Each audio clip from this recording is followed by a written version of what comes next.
សូមជម្រាបសួរបងប្អូនពុកម៉ែបងប្អូនអរគ្នាពេលនេះមកពីកម្មវិធីគេឥឡូវយកកូនមកដើរលេងដល់គោកងឯពីវ៉ាបងប្អូនអើយជីវិតវាតែប៉ុណ្្នឹងឯងយើងធ្វើល្អចាញ់តែជួបអំពើល្អទៅនោះអ្នកណាគេមិនខ្លាញ់យើងមករៀបអានយើងជារឿងប្រទេសយើងគង់គាត់តែ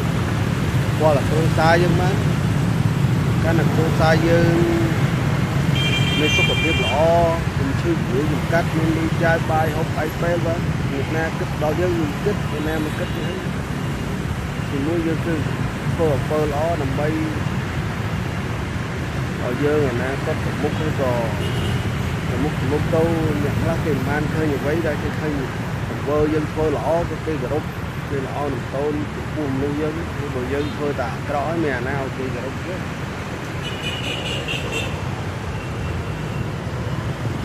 ដូចជាខ្ញុំមិនវាមិនមែនទៅវិញល្អឯមែនទេប៉ុន្តែជាធ្វើល្អដើម្បីគ្រួសារបងប្អូន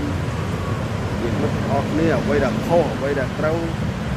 ឡើយណាខុសយើងនិយាយខុសហើយណាត្រូវយើងនិយាយត្រូវយើងគិតច្រើនពេកអ្វីល្អដែលយើងរស់យកអ្វីដែលអាក្រក់យើងបោះចោល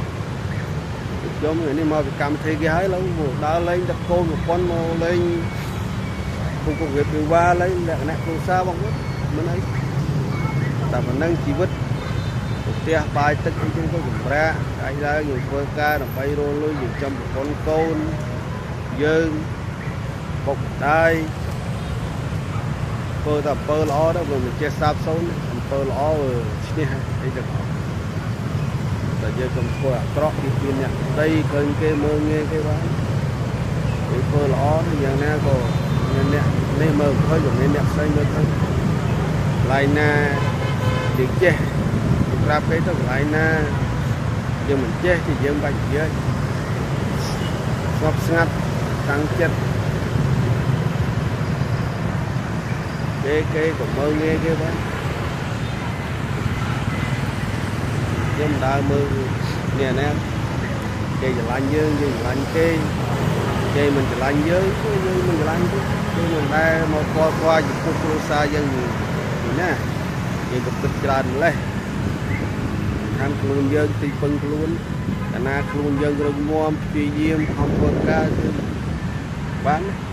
កុំទៅគិតខ្វល់អីរឿងអ្នកដទៃគិតតែរឿងគ្រួសារបងប្អូនយើងបាទខ្ញុំហ្នឹងគិតតែរឿងគ្រួសារបងប្អូនពូជបងខ្ញុំបងប្អូនខ្ញុំធ្វើជីវិតវាតែហ្នឹងកាលណាខំធ្វើការព្យាយាមគឺបងសម្រាប់គេ